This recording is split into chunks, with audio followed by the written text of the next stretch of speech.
살아계신 하나님 말씀은 출애굽기 19장 1절에서 6절까지 말씀입니다. 제가 한 절 읽고 우리 성도님께서 한 절 읽으시고 마지막 6절은 다 함께 봉독하겠습니다. 이스라엘 자손이 애굽 땅을 떠난 지 3개월이 되던 날 그들이 시내 광야에 이르니라. 그들이 르비딤을 떠나 시내 광야에 이르러 그 광야에 장막을 치되 이스라엘이 거기 산 앞에 장막을 치니라. 모세가 하나님 앞에 올라가니 여호와께서 산에서 그를 불러 말씀하시되 너는 이같이 야곱의 집에 말하고 이스라엘 자손들에게 말하라. 내가 애굽 사람에게 어떻게 행하였음과 내가 어떻게 독수리 날개로 너희를 업어 내게로 인도하였음을 너희가 보았느니라. 세계가 다 내게 속하였나니 너희가 내 말을 잘 듣고 내 언약을 지키면 너희는 모든 민족 중에서 내 소유가 되겠고 너희가 내게 대하여 제사장 나라가 되며 거룩한 백성이 되리라. 너는 이 말을 이스라엘 자손에게 전할지니라. 아멘. 살아계신 하나님 말씀입니다. 당신은 어떤 사람입니까? 우리 이 질문에 대한 답을 할 때 중요한 것은 관계인 것이죠. 그냥 나는 아무개입니다 이렇게 하는 것보다 어떤 관계에 있는가, 나는 누구입니다 이렇게 표현한 것이 훨씬 더 자신을 더 잘 드러낸다는 겁니다. 사람들에게 누구의 아빠와 엄마라고, 또 자신은 또 어느 부모의 자녀라고 이렇게 표현하는 게 좋다는 것이죠. 회사에서는 어떤 부서, 어떤 팀에 소속된 누구라고 그렇게 표현하는 게 좋다는 것이죠. 교회에서는 어떤 순회, 또 어떤 부서의 교사로 어디에서 섬기고 있는지를 그렇게 표현하면 참 좋은 겁니다. 하나님과 우리 사이에도 마찬가지입니다. 처음에는 하나님과 우리의 그런 관계가 어떤 관계였습니까? 아무런 관계도 아니었죠. 그런데 예수님께서 십자가에서 죽으심으로 말미암아 하나님과 우리 사이에 어떤 관계가 형성되었습니까? 하나님과 친밀감이 더하여졌죠. 하나님과의 관계 맺음이 이루어졌다는 겁니다. 십자가의 예수로 말미암아 주어진 은혜라는 것이죠. 십자가를 통해서 하나님은 우리 아빠, 아버지가 되십니다. 우리는 하나님의 자녀이죠. 하나님의 아들과 딸들이 되었다는 겁니다. 그러기에 우리는 하나님을 아빠라고 아버지라고 고백하는 것 얼마나 큰 축복인지 모른다는 것이죠. 또 우리가 당당하게 저는 하나님의 아들입니다, 하나님의 딸입니다 이렇게 외칠 수 있는 것 얼마나 귀한 특권인지 모릅니다. 오늘 우리가 함께 봉독한 말씀 속에서도 이런 관계 가운데 있는 사람들이 나오죠. 바로 출애굽한 이스라엘 백성들입니다. 하나님과의 관계를 맺고 하나님께는 너무나 귀한 약속의 백성이었음에도 불구하고 그들은 출애굽 이후 여전히 자신이 누구인지를 잘 알지 못했다는 겁니다. 그러기에 하나님께서는 이스라엘 백성들에게 애굽을 떠난 지 3개월이 되었을 때 자신이 누구인지 어떤 사람인지를 분명하게 알려주셨다는 것이죠. 오늘 본문의 말씀 5절 6절 말씀입니다. 우리 다시 한번 같이 함께 봉독할까요? 세계가 다 내게 속하였나니 너희가 내 말을 잘 듣고 내 언약을 지키면 너희는 모든 민족 중에서 내 소유가 되겠고 내가 내게 대하여 제사장 나라가 되며 거룩한 백성이 되리라. 너는 이 말을 이스라엘 자손에게 전할지니라. 아멘. 모세를 통해서 이스라엘 백성과 시내산에서 언약을 맺기 전에 계약 당사자인 이스라엘 백성들에게 하나님이 너희가 어떤 존재이고 또 하나님이 나는 너희를 어떻게 생각하는가 정확하게 알려주셨다는 겁니다. 3가지로 말씀해 주셨습니다. 첫째는 모든 민족 중에서 내 소유다라고 말씀하셨죠. 둘째는요, 제사장 나라다라고 말씀하셨고 마지막은 거룩한 백성이다라고 말씀하셨습니다. 근데 이 말씀의 원어를 보면 이 말씀은 그 미래형으로 되어져 있습니다. 지금 그렇다는 것이 아니라 앞으로 그렇게 해주시겠다, 미래 시제로 그렇게 기록되어 있다는 것이죠. 그러기에 이 말씀에는 조건이 붙어 있다는 겁니다. 그 조건이 무엇입니까? 두 가지죠. 5절을 보시면 첫째가 내 말을 잘 듣고, 두 번째가 뭐죠? 내 언약을 지키면. 내 말을 잘 듣고 내 언약을 지키면, 너희가 하나님 말씀을 잘 듣고 하나님 말씀을 지키면 너희를 세계 민족 가운데서 불러내어서 하나님의 소유가 되고 제사장 나라가 되며 거룩한 백성이 되게 하겠다 약속하셨던 겁니다. 신명기 28장 1절에도 말씀하셨죠. 내가 네 하나님 여호와의 말씀을 삼가 듣고 내가 오늘 내가 명령하는 그의 모든 명령을 지켜 행하면 내 하나님 여호와께서 너를 세계 모든 민족 위에 뛰어나게 하실 것이라. 아멘. 우리 하나님께서 거듭거듭 이스라엘 백성들에게 약속하셨습니다. 하나님의 말씀과 명령에 대해서 너희가 어떻게 반응하는가에 따라서 그 결과가 달라진다, 그렇게 말씀하는 것이죠. 이것은 곧 선택과 결단을 우리에게 요구하시는 말씀입니다. 우리가 하나님과의 관계를 중요하게 여기고 선택하고 결정하면, 말씀에 순종하게 되면 약속하신 축복은 우리 것이 된다, 내 것이 된다 말씀하여 주심입니다. 그러기에 축복은 자연스럽게, 결과적으로 말씀에 순종할 때 자연스럽게 따라오는 것이지, 이 축복이 우리의 삶의 목적이 되어서는 안 되는 겁니다. 복을 받기 위해 하나님을 섬긴다 아니라는 겁니다.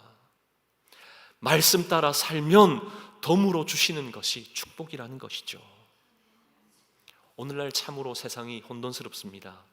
곳곳에 자연재해가 일어나고요, 난리와 소문들이 무성하지 않습니까? 그런 가운데서도 우리는 하나님 말씀을 지켜야 합니다. 하나님 말씀대로 따라 살아야 하는 것이죠. 그렇게 살 때 우리 하나님은 세계 속에서도 우리를 하나님 백성으로 불러 세워주시고 높여주시고 사용하여 주실 줄 믿습니다. 우리 교회도 마찬가지라는 것이죠. 우리 교회가 저지빌리지 가운데 있습니다. 그러나 우리 교회가 하나님 말씀대로 순종하고 하나님 말씀대로 살면 하나님께서 우리 교회를 휴스턴에서 불러내어 우리 하나님이 존귀하게 사용하실 줄 믿습니다. 이 말씀을 누가 하신 것이죠? 우리 하나님이 약속하신 말씀입니다. 우리 하나님이 약속하셨다는 것이죠. 약속한 대로 행하기만 하면 반드시 이루시는 분이 누구십니까? 우리 하나님이시잖아요. 아멘이시죠? 우리 하나님께서 우리 가운데 행하시겠다 약속하신다는 겁니다. 말씀에 순종하기만 하면. 우리의 삶에 이미 우리는 이런 하나님의 역사를 경험하고 있지 않습니까? 우리가 살고 있는 이 미국 땅에서 조국 대한민국 가운데 이런 역사를 일으키셨음을 우리는 보고 있지 않습니까? 하나님대로, 하나님 말씀대로 사는 그 개개인을, 그 나라를 우리 하나님이 어떻게 축복해 주셨는가 우리는 분명 알고 있지 않습니까? 우리의 눈으로 분명 보았잖아요. 신앙 위에 세워진 이 미국, 우리 하나님이 얼마나 축복해 주셨습니까? 물질의 복을 쏟아 부어 주셨기에 지금도 전 세계를 향하여서 선교사를 파송하는 그런 귀한 나라가 되어 있지 않습니까? 우리 조국 대한민국은 어떻습니까? 골목마다 십자가가 걸려 있는지, 얼마나 많이 걸려 있는지 모릅니다. 별스러울 정도로 우리 민족은 예배하잖아요. 새벽을 깨워서 기도하고요, 전도하게 혈안인 겁니다. 나라는 참으로 작지만 영적으로는 깨어있는 큰 나라 되게 하신 줄 믿습니다. 얼마나 큰 축복입니까? 우리는 하나님 뜻대로 살기만 하면 결코 우리 하나님을 외면치 아니하신다는 겁니다. 그러기에 더더욱 두려움과 떨리는 마음을 가지고 하나님 말씀을 힘써 지키기를 위해 발부둥 치는 저와 여러분 되기를 간절히 소망합니다. 그때 우리는 하나님의 소유, 제사장 나라, 거룩한 백성이 되게 하실 줄 믿습니다. 그런가 하면 오늘 말씀은 베드로전서 2장 9절에도 동일하게 말씀이 나와 있는 건 여러분 아십니까? 우리 베드로전서 2장 9절 말씀 함께 우리 봉독하도록 하겠습니다. 그러나 너희는 택하신 족속이요 왕같은 제사장들이요 거룩한 나라요 그의 소유가 된 백성이니 이는 너희를 어두운 데서 불러내어 그의 기이한 빛에 들어가게 하신 이의 아름다운 덕을 선포하게 하려 하심이라. 아멘. 출애굽기 19장의 말씀과 베드로전서 2장의 말씀 비슷한 말씀이죠. 그런데 이 말씀에는 조금의 차이가 있다는 겁니다. 먼저는 이미 말씀드렸죠. 출애굽기는 미래 시제로 기록되었다라고 말씀드렸습니다. 그러면 베드로전서의 말씀은 어떤 시제로 기록되었을까요? 완료형으로 기록되었다는 겁니다. 미래 시제로, 미래형으로 기록되었다는 것은 아직 이루어지지 않은 상태이죠. 그러게 이루기 위한 조건이 따라온다는 겁니다. 이에 반해서 완료형은요, 이미 이루어진 겁니다. 그러게 조건이 필요 없다는 겁니다. 이미 그런 존재로 살아가고 있다라고 말씀하는 것이죠. 예수님께서 십자가상에서 하나님의 모든 요건을 요구하심을 다 이루셨기 때문에 하나님의 은혜에 우리는 이미 참여한 자가 되었다라는 겁니다. 십자가와 부활, 은혜의 언약 때문에 우리의 신분이 바뀐 그런 존재로 살고 있다, 우리에게 말씀하는 것이죠. 율법을 따라 율법에 순종함으로 우리의 신분이 바뀐 것이 아니라 예수님 때문에, 예수를 믿음으로 말미암아, 값없이 예수를 우리에게 주심으로 말미암아 우리의 신분을 우리 하나님께서 바꾸어 주셨다는 겁니다. 여러분, 이 말씀을 분명히 믿기를 바랍니다. 또 다른 차이는 어떤 차이입니까? 택하신 족속이라는 말씀이 더 첨가되어져 있죠. 출애굽기의 말씀에는 없는 말씀이 바로 택하신 족속이라는 겁니다. 이 택하신 족속이라는 이 말씀에는 두 가지 의미가 있습니다. 하나는 거듭난 자라야 참 이스라엘이라는 것이죠. 또 하나는 자기의 어떤 노력이 아니라 전능하신 하나님께서 택하신 자가 곧 이스라엘이다라는 의미라는 겁니다. 바로 택하심의 은혜에 대해서 말씀하고 있는 것이죠. 우리 각자를 한번 쳐다보십시오. 어떻습니까? 생김새도 다르죠? 예배하는 모습도 다르고요, 생각하는 것도, 일하는 것도 다 다릅니다. 그런데 중요한 것은 창조주 하나님께서 저와 여러분을 택하셨기에 한 공동체 된 줄 믿습니다. 한 지체가 되었기에 이 자리에 함께 예배하는 것이죠. 그러게 우리는 담대하게 선포할 수 있습니다. 나는 하나님께 택함받은 사람입니다. 그렇게 고백할 수 있는 것이죠. 택하심이 먼저라고 하는 것은 우리의 구원이 전적으로 하나님의 결정에 달려있다는 겁니다. 우리는 우리의 그 구원을 위해서 어떠한 것도 한 것이 없다라는 것이죠. 이것을 전제하고 있다는 겁니다. 그런데 하나님께서 우리를 택하셨기 때문에 죽음에서 생명으로 옮겨진 줄 믿습니다. 우리가 한 일은 아무것도 없는데 택하셨기에, 택함을 받았기에 영생을 선물로 받았다는 겁니다. 할렐루야. 택함 받지 못했다고 한다면 우리는 영원히 멸망할 존재라는 것이죠. 나를 택하심이 우리 하나님께서 주신 특별한 은혜, 큰 은혜인 줄 믿습니다. 그런가 하면 계속해서 출애굽기와 베드로전서 표현을 살펴보면 제사장 나라, 왕같은 제사장, 이런 말씀이 나오죠. 이 말씀의 의미가 무엇입니까? 우리는 하나님 앞에 자유롭게 나갈 수 있는, 하나님과 교제할 수 있는 그런 존재가 되었다, 그런 대상이 되었다라는 의미입니다. 사람이 죄를 짓기 전에는 제사장이 필요 없었습니다. 언제나 누구나 할 것 없이 하나님과 함께 교제할 수 있었습니다. 그런데 범죄함으로 말미암아 죄를 범함으로 어떻게 되어졌죠? 하나님께 나아가는 길이 막혀버렸다는 겁니다. 그런데 우리 하나님은 긍휼히 여기시사 그 길을 열어주시기 위해 이스라엘 백성에게도 우리에게도 약속하셨습니다. 내 말을 잘 듣고 내 언약을 지키면 하나님의 소유, 하나님의 백성 되게 하셔서 다시금 교제하시겠다 약속하셨다는 겁니다. 그렇다고 우리가 직접적으로 제사장이 된 것 아닙니다. 우리에게서 왕같은 제사장은 단 한 분뿐이시죠. 예수 그리스도밖에 없습니다. 예수 그리스도로 말미암아 우리가 하나님께 자유롭게 나아가 예배하는 이 기쁨, 기도하는 기쁨, 찬양하는 이 영광을 누리게 하심이 우리 하나님의 전적인 은혜인 줄 믿습니다. 또한 거룩한 백성, 거룩한 나라라는 말씀은 전에는 너희가 그렇게 살지 못했는데 세상과 구별됨 없이 살았는데 이제는 구별되게 살아가는 민족이 되게 하시겠다, 그런 의미의 말씀이라는 것이죠. 전에는 세속적인 생각, 경건하지 못한 습관으로 똘똘 뭉쳐있는 그런 우리였는데 이제는 이런 것들로부터 하나하나 벗어나 하나님을 닮고 예수를 닮아가는 그런 사람으로 만드시겠다라는 약속입니다. 여러분, 이 약속이 저와 여러분의 약속이 된 줄 믿습니다. 마지막으로 내 소유된 백성은 자기 스스로는 하나님께 속한 백성이다 아무리 주장해도 소용이 없다는 겁니다. 우리가 아무리 수천 번, 수만 번 하나님께 나는 속했다라고 외쳐도 우리의 외침은 아무런 소용이 없다는 겁니다.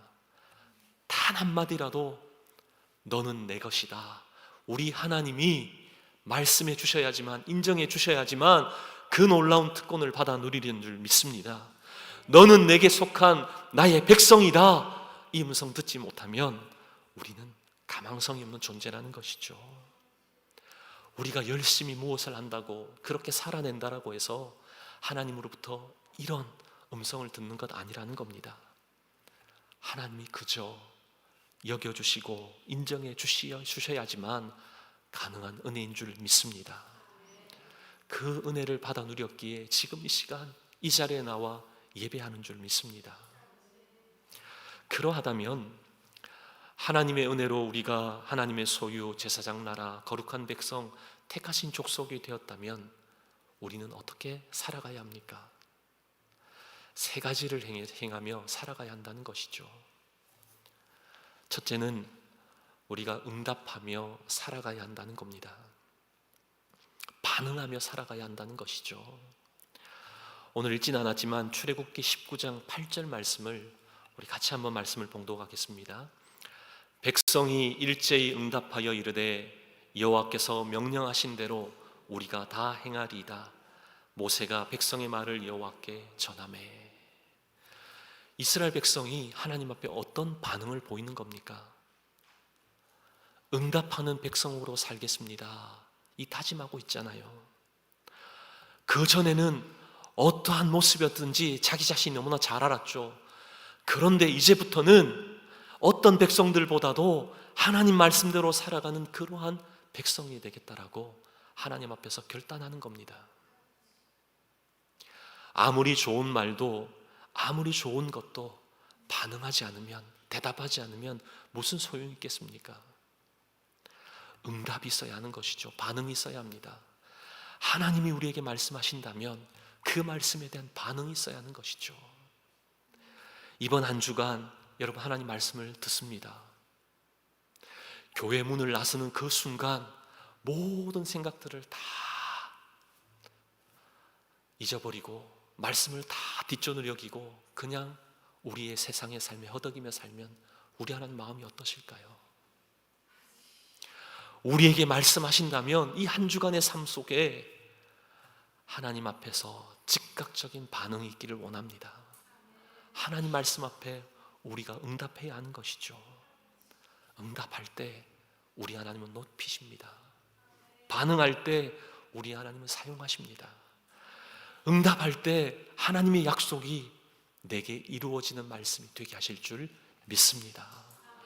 그 은혜의 역사를 한 주간 경험하기를 원합니다. 둘째는 우리에게 무엇을 요구하시죠? 기억하며 살아가라는 겁니다. 기억하며 살아가라. 하나님의 백성된 우리는 지금까지 하나님께서 우리를 어떻게 인도하셨는지를 기억해야 한다는 겁니다. 왜 그렇죠? 하나님과 우리가 어떤 관계라는 것이죠. 예수로 말미암아 관계 맺음이 있는 자들이잖아요. 그 예수님 때문에 하나님의 자녀가 되었고 하나님 백성이 되었기에 그러한 자들을 하나님이 어떻게 인도하셨는지 한번 기억해 보라는 겁니다. 하나님과의 관계라는 것은 지금까지 하나님께서 우리를 어떻게 인도하시고 우리 가운데 행하셨는가, 그것을 기억할 때 그 관계가 더 깊어지는 것이고 그 관계가 더욱더 더하여지는 거잖아요. 앞으로 우리 하나님께서 우리를 언도에 어떻게 인도해 주시는가, 그것 바라보면서 하나님과의 관계가 만들어지는 것이 아니라 이미 형성되어진 그 관계를 통해 하나님이 나의 삶을 어떻게 인도하시는가, 그것을 기억할 때 더 풍성한 은혜의 자리로 나아가게 하실 줄 믿습니다. 우리는 한 주간의 삶 속에 이 축복을 받아 누려야 하는 것이죠. 저희 가정이 미국에 처음 왔을 때 유학생으로 왔습니다. 그때 저희 가정의 큰딸이 4살이었습니다. 이 4살 된 이 딸과 이 혜원이와 함께 타겟을 간 적이 있습니다. 타겟을 가니 아이의 눈빛이 달라지더라고요. 너무나 좋아하는 겁니다. 얼마나 신기해하는지요. 그러다가 5불짜리 장난감을 보고는요, 만지작만지작 거립니다. 그러고서는 아빠 이거 사주세요 라고 이야기하더라고요. 당시 유학생이다 보니 성큼 그렇게 사주지를 못하겠더라고요. 혜원아, 여기서 실컷 만지고 싶으면 만지고 실컷 놀다가 우리 가자. 한 1시간 정도 그렇게 타겟에서 놀았던 것 같습니다. 그때 마음이 참 많이 아팠습니다. 유학생 시절 여러분 아시죠? 참 가난한 시절이잖아요. 지금은 5불 정도는 사줄 수 있는 그런 여유가 조금은 생겼습니다. 네. 요즘도 큰딸 혜원이와 한 번씩 타겟을 가면 그때가 생각이 나는지 아빠 5불 이럽니다. 네. 그럼 같이 그냥 웃고 말죠. 근데 가만히 생각해 보면 유황석 때나 지금이나 우리 하나님은 오늘 우리의 말씀처럼 독수리 날개로 업어 인도하셨다는 사실이라는 겁니다. 우리 하나님이 지키시고 보호하심으로 지금까지 인도하신 줄 믿습니다. 그때도 지금도 별반 다를 것 없습니다. 우리 하나님께서는 독수리 날개로 업음같이 우리를 이끄신다는 것이죠. 지금도 그 은혜가 유효하기에 우리는 그 은혜로 살아가는 줄 믿습니다. 하나님께서 인도해 주시는 그 은혜를 한순간도 잊지 않을 때 하나님과의 그 관계가 더욱더 깊어지는 줄 믿습니다. 이 한 주간의 삶 속에 하나님이 나를 어떻게 인도하셨던가 곰곰이 돌이켜보며 그 은혜를 묵상하는 저와 여러분 되기를 간절히 소망합니다. 마지막으로 사명을 따라 살아가는 삶이어야 한다는 것이죠. 이것은 하나님과의 관계 속에서 주시는 사명입니다. 하나님과의 관계 속에 있을 때 나타나는 사명이라는 것이죠. 이 사명은 출애굽기에는 기록되어 있지 않지만 베드로전서 2장에는 나와 있습니다. 베드로전서 2장 9절 하반절 말씀을 보면 뭐라고 기록되어 있습니까?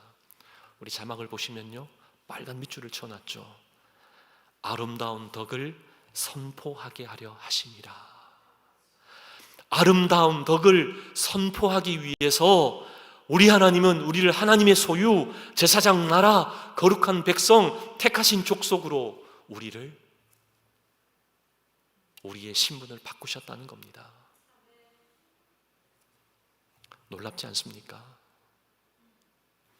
하나님의 소유, 제사장 나라, 거룩한 백성, 택하신 족속, 이 은혜 받은 자란 사실을 기억할 때마다 우리의 감격이 흘러넘칠 줄로 믿습니다. 전에는 그렇다면 우리는 어떤 자였습니까? 하나님 백성이 아니었다는 것이죠. 하나님 백성이 될 것이라는 상상도 할 수 없는 자들이었다는 겁니다. 어둠에 다 속해 있었죠. 어둠이 빛인 줄 알고 그냥 어둠 가운데 살았다는 겁니다. 그런데 우리 하나님께서 예수 그리스도로 말미암아 우리를 택하시고 그의 소유 삼으셔서 하나님 백성 되게 하신 줄 믿습니다. 이제는 기이한 그의 빛 가운데 거하며 살아가는 줄 믿습니다. 빛의 자녀인 줄 믿습니다. 주의 빛이 드러나는 그런 인생으로 살게 하신다는 것이죠. 그러게 우리는 하나님의 자녀라고 떳떳하게 드러내며 살아낼 수 있는 겁니다. 그와 같은 삶 속에 하나님과의 관계가 있기에 그 관계 속에서 주시는 그 빛이 무엇입니까? 바로 복음이라는 것이죠. 아름다운 덕이 우리의 삶 속에 비치게 하시겠다 약속하는 겁니다. 그러게 그것을 선포하고 드러내라고 우리에게 말씀하는 것이죠.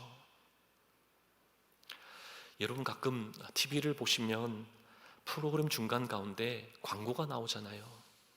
저는 한 번씩 광고를 보면서 이런 생각이 들더라고요. 만약 한 개에 700원 하는 그 라면을 광고하는데 그 광고비가 얼마나 들까? 한번 이런 생뚱맞은 그런 생각도 해보았습니다. 한 통에 3,000원 하는 그런 껌을 파는데 팔기 위해서 저런 광고를 하면 얼마의 비용이 들까? 적어도 수천만 원이 들 겁니다. 많게는 뭐 수억 원도 들겠죠. 왜 그렇게 하는 걸까요? 그 이유는 그 상품의 사활을 걸었기 때문입니다. 반드시 사람들에게 각인시켜서 그것을 구매하고자 하는 그런 욕구가 일어나도록, 구매케 하도록 그것에 목적을 두기에 그렇게 힘써 광고하는 겁니다. 우리는 어떻죠? 우리는 그것과도 비교할 수 없는 복음 우리에게 주셨지 않습니까? 여러분, 그 복음을 어떻게 드러내고 있습니까? 천하보다 귀한 생명의 참값을 우리에게 알게 해주셨는데, 여러분, 그 아름다운 그 복된 소식을 여러분 어떻게 하고 계십니까? 생명을 걸고 전하고 있습니까? 여러분, 한번 진지하게 생각해 보시길 바랍니다. 여러분, 자전거 타보셨죠? 자전거를 타는 사람은 뒤로 가지 않고 앞으로만 갑니다. 왜 그렇죠?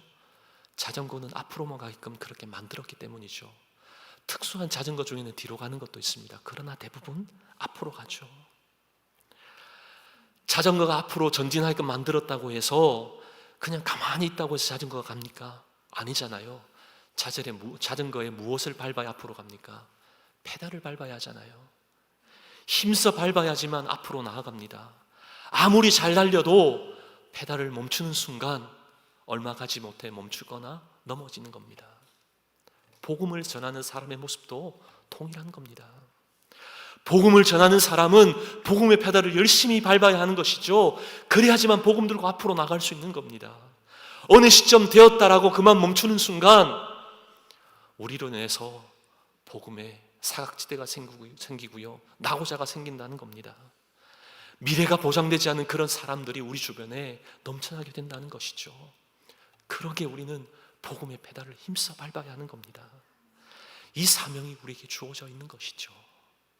이것이 바로 하나님과의 관계 속에 주신 사명이라는 겁니다. 사랑하는 저와 여러분, 오늘 말씀 가운데 우리에게 뭐라고 말씀합니까? 너희는 하나님의 소유, 제사장 나라, 거룩한 백성, 택하신 족속이다라고 말씀합니다. 그 말씀 앞에 우리는 어떻게 살아야 하는가? 여러분, 한 주간의 삶 속에 분명한 여러분의 반응, 응답이 있기를 원합니다. 하나님이 나를 어떤 존재로 삼았는지 늘 기억하면서 우리 하나님이 오늘도 우리를 독수리 날개 어음같이 우리를 인도하여 주시는 우리 하나님 되심을 깨닫고 기억하는 저와 여러분 되기를 원합니다. 그 가운데 나를 통해 복음이 드러나 하나님의 영광이 우리 가운데 흘러넘치고 또 다른 영혼이 주님 앞으로 돌아오는 그 기쁨, 그 감격을 맛보게 하실 줄 믿고 이 한 주간의 삶을 살아내는 저와 여러분 되시기를 주님의 이름으로 축복합니다.